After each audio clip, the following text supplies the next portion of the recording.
नए लेक्चर का आगाज करते हैं। Exercise 4.6 question number 8। If alpha beta are the roots of 5x की 2 minus x minus 2 is equal to 0, form the equation whose roots are 3 over alpha and 3 over beta.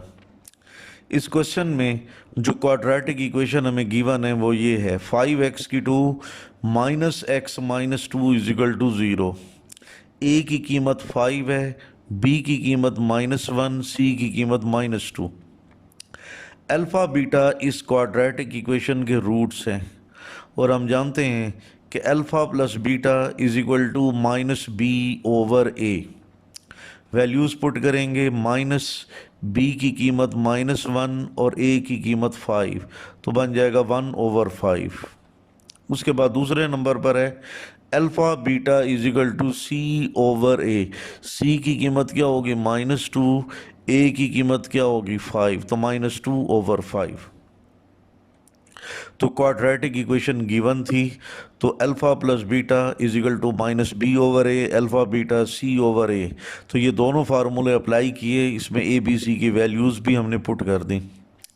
अब आइए सवाल के असल मकसद की तरफ कि फॉर्म द इक्वेशन, ऐसी इक्वेशन बनाएं जिसके रूट्स हैं 3 ओवर अल्फ़ा 3 ओवर बीटा। यानी हमने 3 ओवर अल्फ़ा और 3 ओवर बीटा इन दोनों रूट्स की मदद से क्वाड्रेटिक इक्वेशन मालूम करना चाहते हैं। तो सबसे पहले इन दोनों रूट्स का सम निकालें। तो s is equal to 3 over alpha plus 3 over beta. इनको जमा करने के लिए हम एलसीएम लेंगे अल्फ़ा बीटा। अल्फ़ा से अल्फ़ा कैंसिल, बीटा को 3 से मल्टीप्लाई करेंगे 3 बीटा, प्लस बीटा से बीटा कैंसिल, अल्फ़ा को 3 से मल्टीप्लाई करेंगे 3 अल्फ़ा। अब इस फ्रैक्शन के ऊपर वाले हिस्से में 3 कॉमन लेंगे और बाकी ब्रैकेट में लिखेंगे beta plus alpha divided by alpha beta. Beta plus alpha को हम चेंज करके अल्फ़ा प्लस बीटा भी लिख सकते हैं। अब इसके बाद हमने अल्फ़ा प्लस बीटा और अल्फ़ा बीटा की वैल्यूज़ पुट करनी है। 3 इंटू फ्रैक्शन के ऊपर वाले हिस्से में अल्फ़ा प्लस बीटा की कीमत आप जानते हैं 1/5, और फ्रैक्शन के निचले हिस्से में अल्फ़ा बीटा की वैल्यू पुट करनी है जो कि -2/5 है। अगर आप गौर से देखें तो 5 के साथ 5 कैंसिल हो जाएगा और बाकी जो रिज़ल्ट बनेगा वो हम लिख रहे हैं 3 इंटू 1 डिवाइडेड बाई -2। माइनस को मैंने यहाँ पर लिख दिया, 3 1 ज़र 3 ओवर और नीचे हमने 2 लिख दिया। तो इन दोनों रूट्स का सम -3/2 के बराबर आ गया।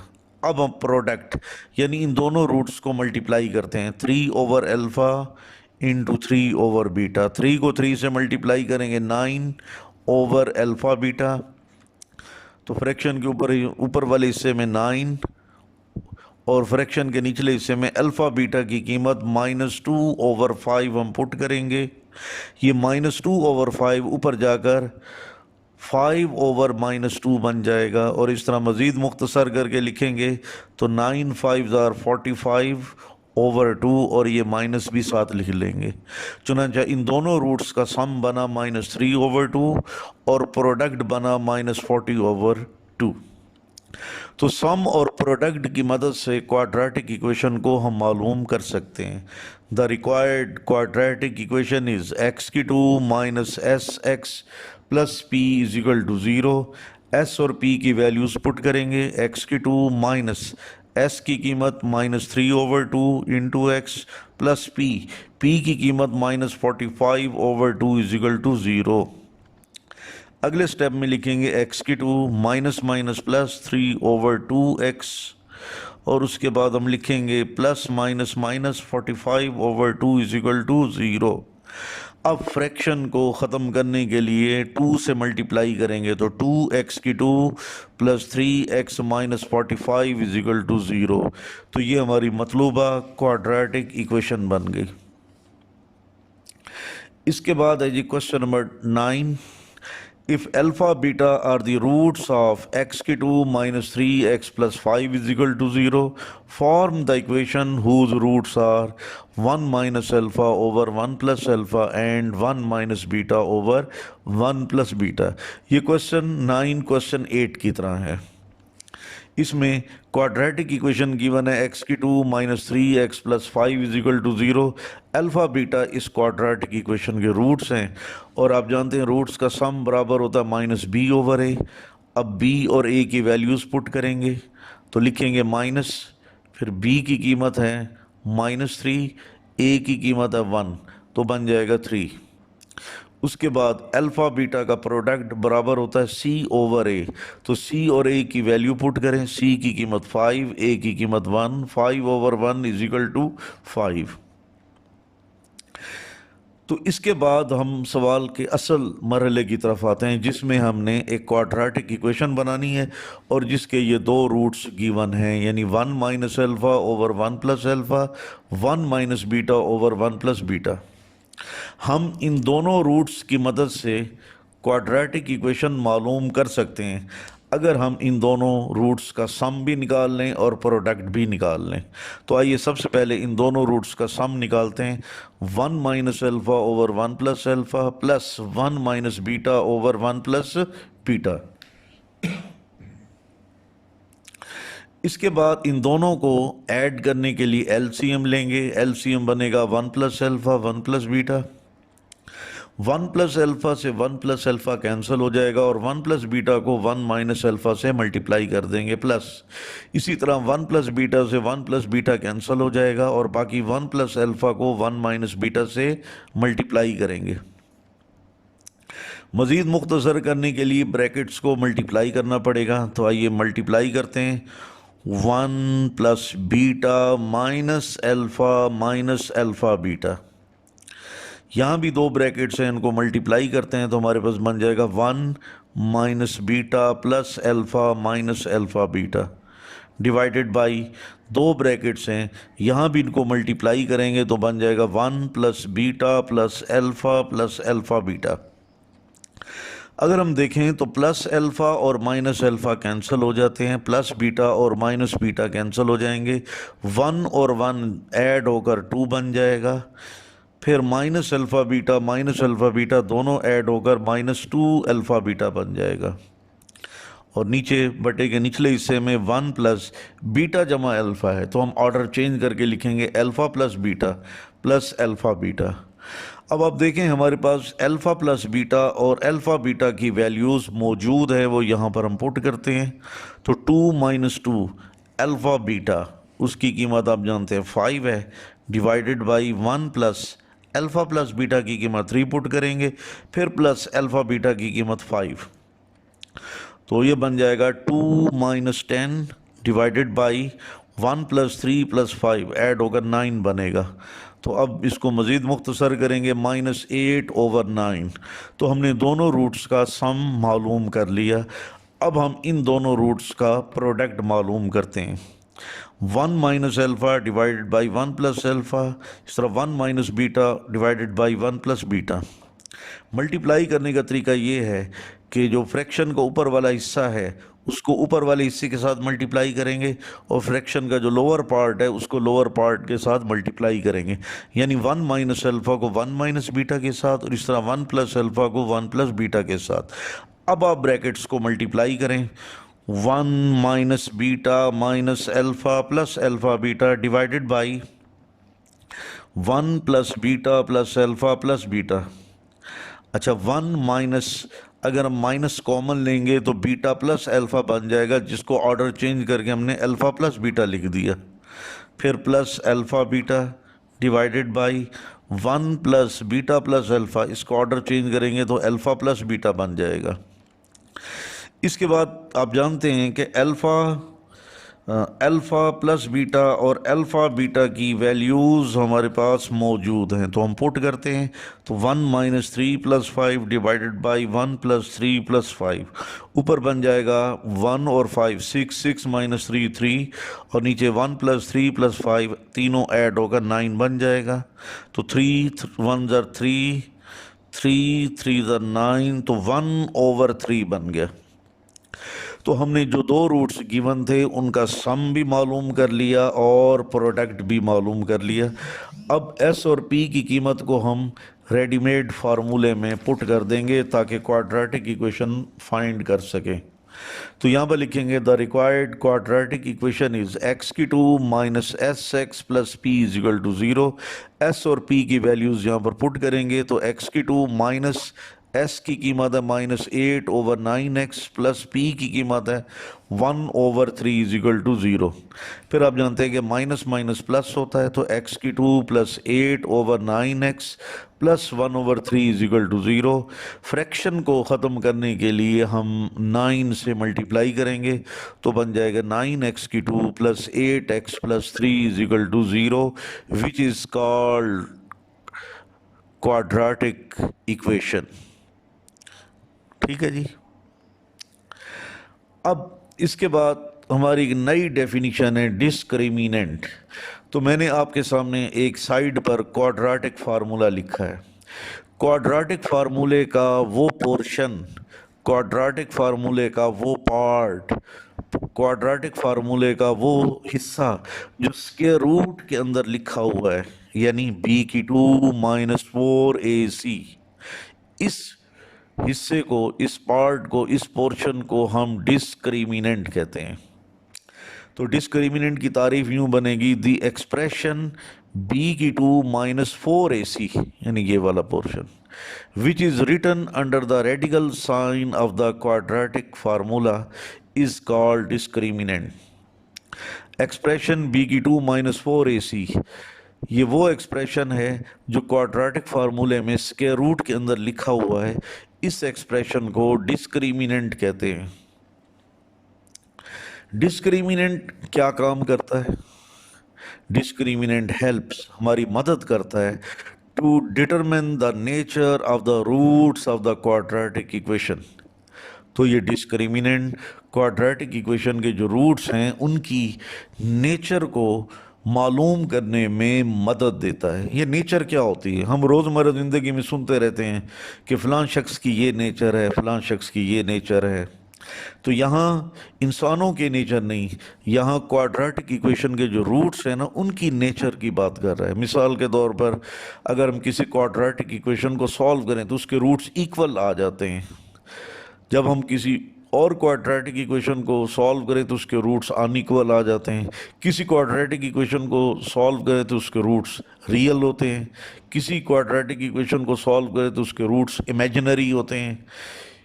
इसी तरह किसी इक्वेशन को सॉल्व करें तो उसके रूट्स रैशनल भी हो सकते हैं, और इसी तरह किसी क्वाड्रेटिक इक्वेशन के रूट्स इर्रेशनल भी हो सकते हैं। तो रूट्स का इक्वल होना, अनइक्वल होना, रियल होना, इमेजिनरी होना, रैशनल होना, इर्रेशनल होना, ये सारी जो बातें मैंने बताई हैं ये रूट्स की नेचर कहलाती हैं। और यही नेचर हम मालूम करते हैं डिस्क्रिमिनेंट की हेल्प से। तो इसके बाद मैंने एक टेबल बनाया है जिसमें डिस्क्रिमिनेंट के रिजल्ट से हमें पता चलेगा कि क्वाड्रेटिक इक्वेशन की रूट्स की नेचर क्या है। मसलन अगर b⁴ minus 4ac less than 0, यानी अगर डिस्क्रिमिनेंट नेगेटिव हो तो फिर क्वाड्रेटिक इक्वेशन के रूट्स इमेजिनरी यानी कम्प्लेक्स होंगे और अनइक्वल होंगे। लेकिन अगर डिस्क्रिमिनेंट 0 के इक्वल आ जाए तो फिर क्वाड्रेटिक इक्वेशन के रूट्स रियल होंगे और इक्वल होंगे। इसी तरह अगर डिस्क्रिमिनेंट यानी b⁴ minus 4ac greater than 0 हो तो फिर रूट्स रियल और अनइक्वल होंगे। अब चूंकि रियल दो तरह के होते हैं, रैशनल और इर्रेशनल। रियल नंबर दो कैटेगरीज के होते हैं, रैशनल और इर्रेशनल। चुनांचे इसको हम मज़ीद एक्सप्लेन करते हैं कि अगर b⁴ minus 4ac greater than 0 हो और इसके साथ साथ b⁴ माइनस 4ac की कीमत ऐसी हो कि वो एक परफेक्ट स्क्वायर बना दे, तब क्वाड्रेटिक इक्वेशन के रूट्स रैशनल और अनइक्वल बनेंगे। इसी तरह अगर b⁴ minus 4ac discriminant greater than 0 हो और इस डिस्क्रिमिनेंट की वैल्यू एक मुकम्मल स्केयर ना बनाए, तो उस सूरत में क्वाड्रेटिक इक्वेशन के जो रूट्स होंगे वो होंगे इर्रेशनल और अनइक्वल। तो आइए अब हम इस टेबल की मदद से क्वाड्रेटिक इक्वेशन के जो रूट्स हैं उनकी नेचर को डिस्कस करते हैं। ठीक है जी। क्वेश्चन नंबर 1 का पहला पार्ट है 4x की 2 plus 6x plus 1 is equal to 0। हमने इस क्वाड्रेटिक इक्वेशन के रूट्स या सॉल्यूशन मालूम नहीं करना, बल्कि रूट्स या सॉल्यूशन की जो नेचर है ना वो हमने मालूम करनी है डिस्क्रिमिनेंट की मदद से। तो आइए डिस्क्रिमिनेंट का फार्मूला अप्लाई करते हैं। डिस्क्रिमिनेंट होता है b की 2 minus 4ac। A B C की वैल्यूज पुट करें। b की कीमत 6 माइनस 4, a की कीमत है 4, c की कीमत है 1, c की पावर 2 36 माइनस 4 4 16, 16 1 16, तो 36 माइनस 16 20। अगर आप इस डिस्क्रिमिनेंट की वैल्यू पर गौर करें तो 20 नंबर ऐसा है जो 0 से बड़ा है, इसलिए हम कहते हैं डिस्क्रिमिनेंट 0 से बड़ा है। क्या 20 कोई कंप्लीट स्क्वायर बनाता है? यकीनन नहीं। अगर 20 की बजाय 16 होता तो 4 का स्क्वायर बनता। अगर 20 की बजाय 25 होता तो 5 का स्क्वायर बनता। तो 16 और 25 तो स्क्वायर बनाते हैं, और जो 20 है वो परफेक्ट स्क्वायर नहीं बनाता। तो इसलिए डिस्क्रिमिनेंट 0 से बड़ा भी है और परफेक्ट स्क्वायर भी नहीं बनाता। तो टेबल में चेक करें, उसके मुताबिक क्वाड्रेटिक इक्वेशन के रूट्स क्या होंगे? इर्रेशनल और अनइक्वल। ठीक है जी। अब इसके बाद इस क्वेश्चन का सेकंड पार्ट है x की 2 minus 5x plus 6 is equal to 0। यहाँ भी हमने इस क्वाड्रेटिक इक्वेशन की रूट्स की जो नेचर है उसको तलाश करना है with the help of discriminant. Discriminant का फार्मूला b की 2 माइनस 4ac, वैल्यूज पुट करेंगे। माइनस 5 की 2 माइनस 4 1 इंटू 6, ये वैल्यूज पुट करने के बाद मुख्तसर करेंगे। माइनस 5 का स्क्वायर 25, फिर माइनस 4 6 24, 25 में से 24 माइनस करेंगे 1, 1 एक्चुअली 1 का स्क्वायर है। जिस तरह 9 3 का स्क्वायर होता है, 16 4 का स्क्वायर होता है, इस तरह 1 1 का स्क्वायर होता है। अब अगर हम यहाँ पर डिस्क्रिमिनेंट की वैल्यू पर गौर करें तो डिस्क्रिमिनेंट की वैल्यू 1, यानी 1 0 से बड़ा नंबर है, इसलिए हम कह सकते हैं डिस्क्रिमिनेंट 0 से बड़ा है। और इसके अलावा डिस्क्रिमिनेंट एक स्क्वायर भी बना रहा है। तो जब डिस्क्रिमिनेंट 0 से बड़ा हो, परफेक्ट स्क्वायर हो, तो टेबल के मुताबिक क्वाड्रेटिक इक्वेशन के रूट्स क्या होंगे? रैशनल और अनइक्वल। अब बिल्कुल इसी तरह इस क्वेश्चन का सी पार्ट देखते हैं। 2x की 2 minus 5x plus 1 is equal to 0। Discriminant का फार्मूला अप्लाई करेंगे। b की 2 माइनस 4ac, वैल्यूज पुट करेंगे। b की कीमत माइनस 5, तो माइनस 5 की 2 माइनस 4 ac, a की कीमत 2, c की कीमत 1 पुट करेंगे। वैल्यूज पुट करने के बाद मुख्तसर करें। माइनस 5 का स्क्वायर 25, फिर माइनस 4 2 8, 25 में से 8 गए 17 बन गया। तो डिस्क्रिमिनेंट की वैल्यू 17 बनती है, ये 0 से बड़ा नंबर है, तो इसलिए हम लिखेंगे डिस्क्रिमिनेंट ग्रेटर देन 0। क्या 17 एक स्क्वायर बनाता है? तो यकीनन नहीं बनाता। 17 की बजाय 16 होता तो 4 का स्क्वायर बन जाता है। तो 17 ऐसा नंबर है जो कि परफेक्ट स्क्वायर नहीं बनाता, इसलिए हम कहते हैं डिस्क्रिमिनेंट 0 से बड़ा भी है and not a perfect square, और परफेक्ट स्क्वायर भी नहीं है। तो ना हम कह सकते हैं the roots of the quadratic equation are irrational and unequal.